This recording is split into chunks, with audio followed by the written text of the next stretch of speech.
भारत के प्रधानमंत्री आमतौर पर 15 अगस्त को भारत के स्वतंत्रता दिवस के अवसर पर राष्ट्रीय ध्वज को फहराते हैं और देश को संबोधित करते हैं। आप सभी को पता है कि 20 और 21 अप्रैल को केंद्रीय संस्कृति मंत्रालय ने गुरु तेग बहादुर जी की 400वीं जयंती पर लाल किले से कार्यक्रम का आयोजन किया और इस समारोह में प्रधानमंत्री नरेंद्र मोदी और गृह मंत्री अमित शाह विशेष रूप से मौजूद थे। आज हम बात करेंगे गुरु तेग बहादुर साहब कौन थे, उन्होंने समाज के लिए क्या अलग किया था और केंद्र की ओर से लाल किले में इस तरह के भव्य समारोह के मायने क्या हैं। नमस्कार, मेरा नाम रोहित कुमार। स्वागत है आपको तरुण आईएएस के इस डिजिटल प्लेटफॉर्म पर।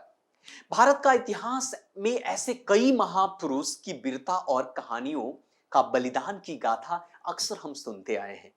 ऐसे महापुरुषों के यादों में हमेशा इस देश के लिए कुछ करने की प्रेरणा मिलती है। अपने धर्म की रक्षा के लिए बलिदान देना तो सबका फर्ज है, लेकिन दूसरे की आस्था की रक्षा के लिए बलिदान देना केवल गुरु तेग बहादुर जी से सीखा जा सकता है। गुरु तेग बहादुर जी का जीवन अतुलनीय है। हम आज बात करेंगे गुरु तेग बहादुर जी के जीवन से संबंधित कुछ घटनाओं के बारे में। गुरु तेग बहादुर जी एक मात्र मिसाल है जिन्होंने दूसरे की आस्था की रक्षा के लिए अपनी जान गंवा दी थी। इस वीडियो में गुरु तेग बहादुर जी से जुड़ी कुछ विशेष बातों पर भी हम प्रकाश डालेंगे। चलिए बात करते हैं। सिखों के प्रथम गुरु गुरु नानक देव के बनाए गए मार्गों का अनुसरण करने वाले गुरु तेग बहादुर सिखों के 9वें गुरु थे। इन्होंने 115 ग्रंथों की रचना की है। जब कश्मीरी पंडितों और अन्य हिंदुओं को जबरदस्ती मुसलमान बनाया जा रहा था, तब गुरु तेग बहादुर ने इसका विरोध किया। 1675 ईस्वी में मुगल शासक औरंगजेब के सामने इनका सर कटवा दिया गया, क्योंकि इन्होंने इस्लाम स्वीकार करने से मना कर दिया था। गुरुद्वारा गुरुद्वारा शीशगंज साहिब और गुरुद्वारा रकाबगंज साहिब वह स्थान है जहां गुरु तेग बहादुर जी की हत्या की गई थी। यह स्थान उनकी याद दिलाते हैं। इन्होंने धर्म और मानवीय मूल्य, आदर्शों एवं संस्कृति के प्रति अपने प्राणों की आहुति दे दी थी। हम बात करते हैं गुरु तेग बहादुर जी के उन जन्म स्थान के बारे में जहां पर वो जन्म लिए थे। गुरु तेग बहादुर जी का जन्म पंजाब के स्थित अमृतसर के गुरु हरगोविंद सिंह के 5वें पुत्र के रूप में हुआ था। इनका बचपन का नाम त्यागमल था। 14 वर्ष की उम्र में ही इन्होंने मुगलों के विरुद्ध हो रहे युद्धों में अपने पिता के साथ अपनी वीरता का एक जबरदस्त परिचय दिया था। इनकी इस वीरता के रूप में से प्रभावित होकर उनके पिता ने इन्हें तेग बहादुर नाम दिया। तेग बहादुर जी ने धर्म के प्रचार के लिए कई स्थानों पर भ्रमण किया।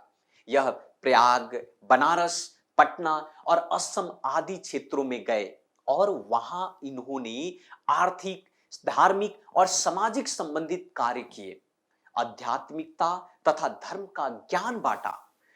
अगर हम बात करें अंधविश्वास और रूढ़ियों की, तो तेग बहादुर अंधविश्वास और रूढ़ियों के आलोचना करने का एक नया आदर्श स्थापित किया था। इन्होंने कुआं खुदवाया और धर्मशालाएं बनवाए और बहुत सारे ऐसे परोपकारी कार्य भी किए। मैं बता दूं कि उनकी यात्रा के दौरान बीच 1666 में गुरु जी के यहाँ एक पुत्र का जन्म हुआ और यही पुत्र 10वें गुरु गोविंद सिंह के नाम से जाना जाता है। हमारे देश में भिन्न भिन्न धर्म और जाति के लोग रहते हैं और हर किसी को अपने धर्म के प्रति अपनी आस्था जुड़ी हुई है। हर कोई अपने धर्म को मानता है। अपने धर्म को मानना अच्छी बात है, लेकिन अगर आप दूसरे को अपने धर्म को मानने के लिए आप मजबूर करें तो ये बहुत ही गलत बात होती है। किसी से जबरदस्ती अपना धर्म नहीं मनवाना चाहिए।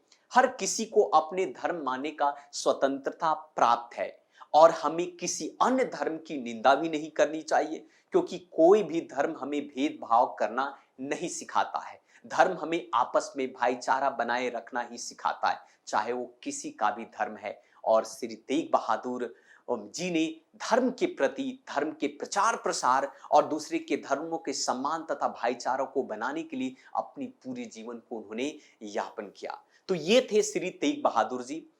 ऐसी प्रकार के बहुत सारे इंफॉर्मेटिव वीडियो के लिए इस चैनल पर आप बने रहें। मिलते हैं दूसरे वीडियो में। नमस्कार।